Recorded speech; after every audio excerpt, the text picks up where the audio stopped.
हाँ जी बच्चों, हम लोग इलेक्ट्रिक डाइपोल का टॉपिक डिस्कस कर रहे हैं। इलेक्ट्रिक डाइपोल में हमने क्या क्या पढ़ा, एक क्विक रिवीजन, राइट। तो हमने डाइपोल में पढ़ा नंबर 1 डाइपोल मोमेंट क्या होता है, डाइपोल ही क्या होता है, डाइपोल मोमेंट क्या होता है। ये एक वेक्टर क्वांटिटी है, इसकी डायरेक्शन कहाँ से कहाँ होती है, नेगेटिव टू पॉजिटिव। उसके बाद फिर हमने electric field due to dipole पढ़ा, कहाँ कहाँ पे, axial position, equatorial position. Axial position पे हमारे पास चला, आपकी क्विक रिवीजन के लिए, क्विक लुक के लिए मैं आपको बता दूं कि मैंने यहाँ पे आपको बता दिया था ये चीज़। इस लेंथ को मैंने जान के 12 लिखा हुआ था और ओ इसका सेंटर है। जितने भी डिस्टेंसेस डाइपोल से लिए जाएंगे वो सब इसके सेंटर से लिए जाएंगे, ये बात याद रखना। ये लेंथ स्मॉल होती है as compare to the magnitude of charges. Charges को बिग और लेंथ को स्मॉल होना चाहिए। एनसीईआरटी जरूर रीड कर लेना इस टॉपिक की, डायरेक्ट क्वेश्चंस आते हैं बोर्ड में भी, आपके कॉम्पिटिशन्स में भी आते हैं उसमें से क्वेश्चन, तो इसलिए रीड करते रहना साथ साथ। नाउ इसकी एक्सियल पोजीशन के ऊपर पी पोजीशन है ये, यहाँ पे इलेक्ट्रिक फील्ड हमने ढूंढ लिया था। इस इलेक्ट्रिक फील्ड की वैल्यू थी E is equal to 2kp upon r cube, considering r is much greater than the l length. अभी तक मैंने यहाँ वेक्टर नहीं डाले हैं तो मैं वेक्टर पे डाल देती हूँ, क्योंकि जिस डायरेक्शन में p है उसी डायरेक्शन में E है। ये कहाँ की बात हो रही है, एक्सियल पोजीशन। उसके बाद फिर मैंने आपको बताया इक्वेटोरियल पोजीशन पे ये दो चार्जेस हैं, this is the equatorial position, ये O हो गया। यहाँ पे P पोजीशन है अगर, तो इसकी वजह से इलेक्ट्रिक फील्ड, ये सपोज पॉजिटिव चार्ज है और ये नेगेटिव, और इसकी वजह से इलेक्ट्रिक फील्ड की नेट जो डायरेक्शन बनी ये इधर है, ये इधर, तो नेट रिजल्ट इधर आ गया। डाइपोल मोमेंट की डायरेक्शन है उस तरफ, मैं नेगेटिव टू पॉजिटिव, लेकिन इलेक्ट्रिक फील्ड की डायरेक्शन है इस तरफ। तो E इक्वेटोरियल के लिए जो एक्सप्रेशन आ गया है दैट इज इक्वल टू, सुनना बच्चों, डायरेक्शन की वजह से negative charge Kp upon r cube. r cube तो दोनों में ही कॉमन है, यहाँ पे डायरेक्शन वही है, यहाँ ऑपोजिट है, किसके साथ, E और P की आपस में बात हो रही है, और यहाँ पे मैग्नीट्यूड इसके कंपैरिजन में डबल है। तो मैंने एक कंक्लूजन निकाल के बताया था आपको कि E axial is equal to half double the E equatorial with negative sign. आज का अपना नेक्स्ट टॉपिक है, third topic, electric field at general position.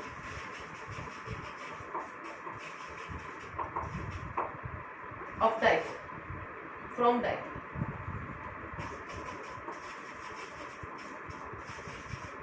Dipole की जनरल पोजीशन पे, इस डायग्राम को मैं वहाँ बताऊंगी, थोड़ा सा हमको इलेबोरेट करना है इस चीज़ को और फिर यूज भी करना है, सारा काम डायग्राम में ही हो जाएगा, इसलिए जरा डायग्राम ध्यान से देखो। Here is negative positive charge के साथ O सेंटर के साथ डाइपोल। इस डाइपोल के सेंटर से P पोजीशन किसी जनरल R डिस्टेंस पे और जनरल एंगल थीटा पे है।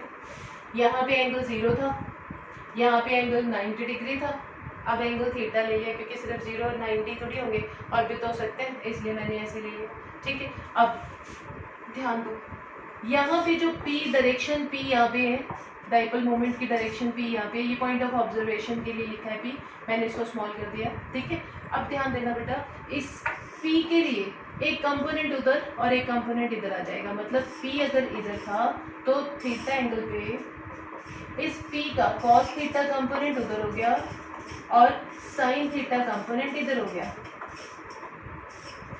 आप देख रहे हो इस बात को, देखो ये टॉपिक जो है ये कंपटीशन में कवर होगा, ऐसा क्वेश्चंस नीट वगैरह में और मेंस में कवर होंगे ऐसे क्वेश्चंस, तो स्कूल का तो टॉपिक है नहीं है फिर, ओके, इसलिए थोड़ा दिमाग लगा के जवाब देखो इसको। इस P के दो कंपोनेंट्स हैं बच्चों, एक उस डायरेक्शन में और एक इस डायरेक्शन में। इधर है P cos थीटा, ये मैंने बना रखा है, और दूसरा है P sin theta. P cos theta के लिए ये पोजीशन कौन सी हुई, एक्सियल पोजीशन, और P sin थीटा के लिए ये वाली पोजीशन हुई इक्वेटोरियल पोजीशन। कम ऑन, इसको बोलो मेरे साथ दोबारा से कि ये जो P है उसके लिए एक कंपोनेंट इधर हुआ P cos थीटा और इधर P sin theta. P cos theta के लिए ये P की पोजीशन जो है वो एक्सियल का रोल प्ले कर रही है, और P sin थीटा के लिए वो पोजीशन इक्वेटोरियल हो गई। That means for P cos theta this OP, ये वाली जो लाइन या डायरेक्शन है, is like axial, and for P sin theta this OP is like axial position, equatorial position. ठीक है, यहाँ से इसका डिस्टेंस r है तो इसके लिए भी r ही हुआ. तो एक्सियल के लिए E electric field for axial answer आएगा 2kp. नहीं लिखूंगी अब मैं, p cos थीटा लिखूंगी क्योंकि उस डायरेक्शन में p नहीं है, उस डायरेक्शन में है p cos theta divided by r cube. तो सिर्फ इसमें वैल्यू पुट करिए p cos थीटा, बाकी तो सब सेम लिखा है. और E इक्वेटोरियल के लिए it is minus kp sin theta divided by r cube. यहाँ पे इसने p के प्लेस पे p sin थीटा ही तो लिखा है. ओके, अब वहां देखो कैसे E एक्सियल इधर आ गया और इक्वेटोरियल इधर आएगा क्योंकि p sin थीटा इस तरफ है, p sin थीटा इधर है, इसलिए इक्वेटोरियल उधर चला गया. राइट, तो ये इक्वेटोरियल के लिए लिख दिया मैंने. This is for equatorial and this is for E axial. आपस में कितने एंगल पे हैं दोनों? जितना एंगल इनके बीच में होगा उतना ही एंगल इनके बीच में होगा. ये दोनों कितने एंगल पे हैं? साइन और कॉस के बीच में कितना एंगल बनता है? 90 डिग्री का. इसीलिए इसके बीच में भी 90 डिग्री, क्योंकि एक तो वो इसी डायरेक्शन में और एक इसका ऑपोजिट, लेकिन उसके तो परपेंडिकुलर ही रहा, तो this angle is also 90 degree. तो E equatorial and E axial are mutually perpendicular, इसलिए E net will be equal to E axial का स्क्वायर प्लस E इक्वेटोरियल का square whole under root.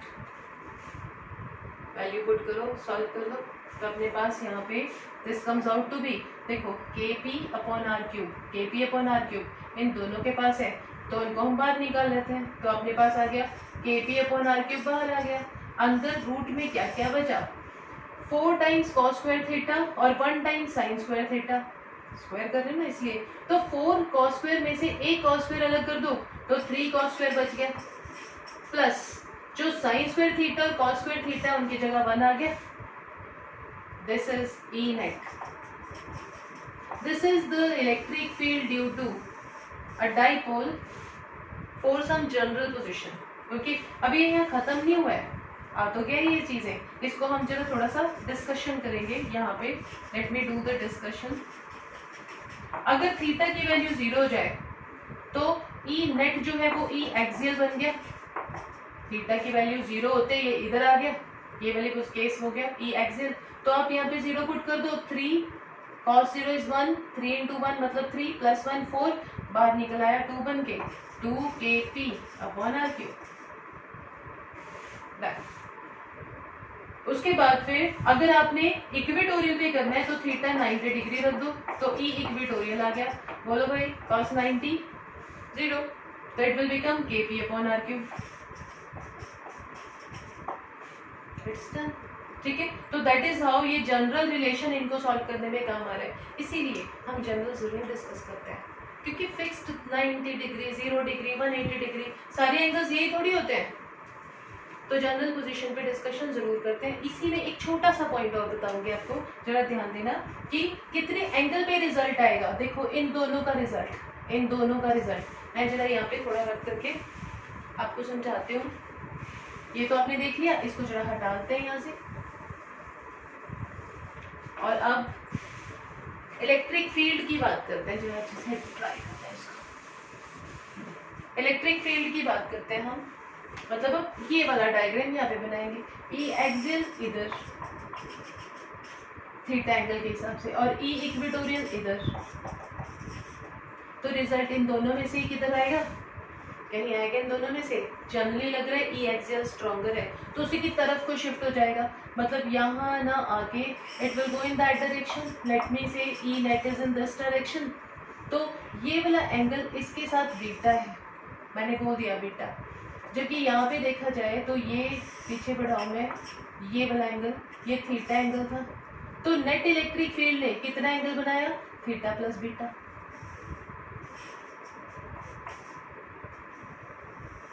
This is, तो E net is making angle theta plus beta with respect to dipole moment P. P dipole moment के साथ net electric field E net is making an angle theta plus beta with respect to dipole axis.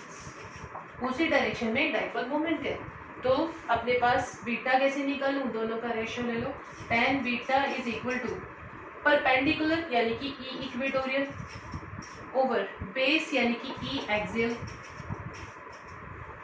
इन दोनों का ratio हो गया by magnitude. ठीक है, तो by magnitude जब मैं इनका रेशियो ले रही हूँ तो it comes out to be equatorial ऊपर है तो पी साइन थीटा, बाकी सब तो कॉमन है, कैंसिल हो गया. पी साइन थीटा ऊपर और पी कॉस थीटा नीचे आ गया, मतलब कि बन गया 1/2 times tan theta. This is, तो it is 1/2 times tan theta, right. तो यहाँ पे आपने देखा tan beta is half of tan theta, right. तो अगर मैं यहाँ पे बीटा निकालूं तो beta will be equal to, ये tan इनवर्स उधर चला गया, tan inverse tan theta by 2 और नेट एंगल कितना बनेगा, theta plus beta, that is theta plus tan inverse of tan theta by 2. Plus दो बार tan लिखा है यहाँ पे. This is tan inverse tan theta by 2. ये सिर्फ उधर हमने tan को इधर शिफ्ट किया तो tan इनवर्स बन के शिफ्ट हो गया. ठीक है, चलो इसका क्वेश्चन देखते हैं. आपको फाइंड करना है, find the angle of E net at a position which makes angle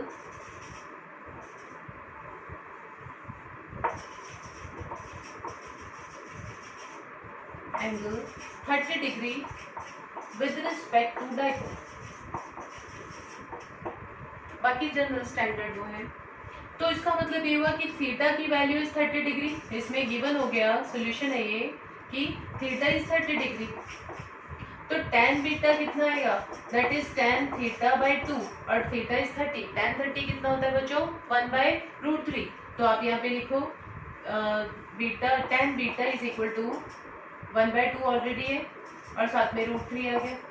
तो beta is tan inverse of all this. तो net angle, total angle theta plus beta is equal to 30 degree plus 1/2√3.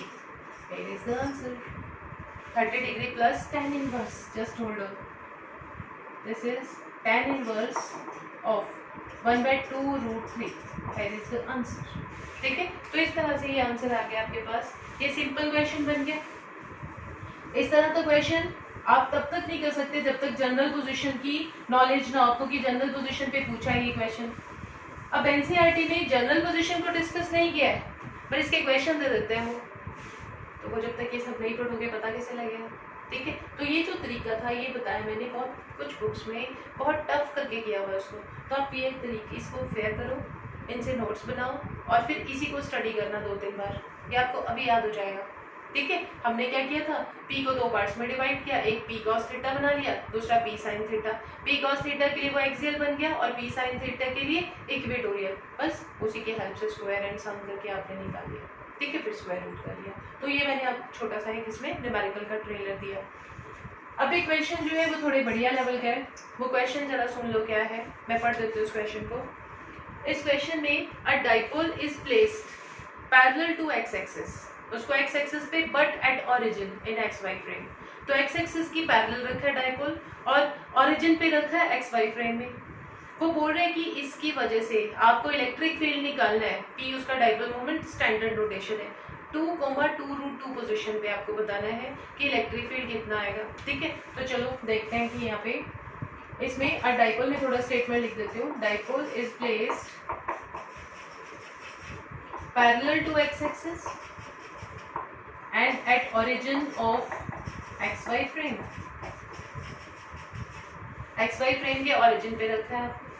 Find the electric field at a position with coordinates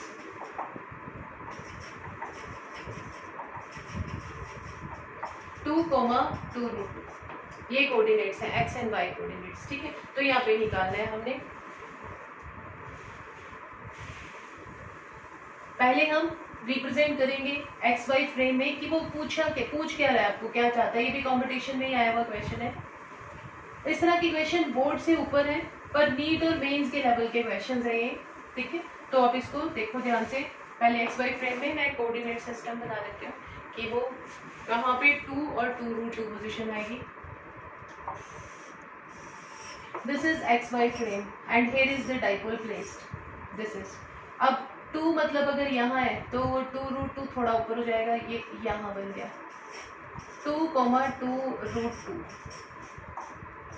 At this location, he is asking for electric field due to this dipole P. इसके लिए वो चाहता है, ठीक है। Angle तो बोला नहीं, तो मुझे ज़रूरत क्या है, मैं ये थीटा निकाल लूँगी। तो tan दिस, इसमें tan theta will be equal to 2√2 divided by 2। इसका मतलब it is √2।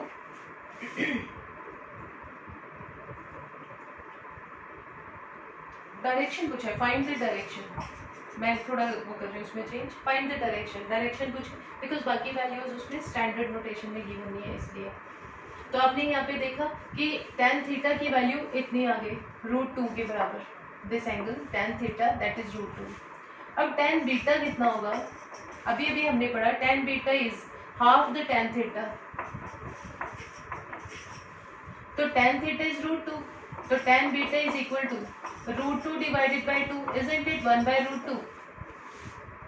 1/√2 tan beta is equal to 1/√2।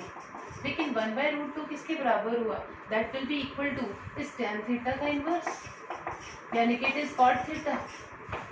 तो tan beta is equal to cot theta, सामने सामने रख दो। tan beta that is equal to cot theta, और cot theta is 90 plus theta. This is 90 plus theta, right. तो अपने पास यहाँ पे आ गया इसमें बीटा इज इक्वल टू 90, अच्छा माइनस भी आएगा इसमें, तो हम यहाँ पे ऐसे कर लें 90 माइनस थीटा, क्योंकि वो पॉजिटिव है, 90 माइनस थीटा कर दिया मैंने उसको, प्लस नहीं किया, नहीं तो सेकेंड क्वाड्रेंट में आ जाएगा, ठीक है। तो इट इज 90 माइनस थीटा। आपको ये पॉइंट समझ में आया कि मैंने ऐसा क्यों किया। अगर मैं 90 प्लस करती तो वो सेकेंड क्वाड्रेंट में शिफ्ट हो जाता, और सेकेंड क्वाड्रेंट में कॉट टैन नेगेटिव होते हैं, बट यहाँ ऐसा कुछ नहीं है, इसलिए मैंने इसको फर्स्ट क्वाड्रेंट में रखने के लिए 90 माइनस थीटा कर दिया। अब ये थीटा अगर इधर आ जाए तो अपने पास आ गया theta plus beta is equal to 90 degree. Isn't it direction of electric field? Electric field की डायरेक्शन तो है ये, मतलब कि इधर 90 degree with respect to dipole. तो मतलब यहाँ पे इलेक्ट्रिक फील्ड एक्सियल ये, इक्वेटोरियल ये, ई इक्वेटोरियल इधर, ई एक्सियल इधर, तो इनका रिजल्ट किधर भाई, वो इस तरफ, क्योंकि इसके साथ 90 डिग्री का एंगल बना रहे हैं, तो it is in Y direction. Hence answer it is in Y direction या parallel to Y direction. This is the answer, okay. तो आई होप आपको अच्छा लगा ये क्वेश्चन, इसको भी अच्छे से करके देखेंगे, राइट। तो that's all for in this lecture, thank you.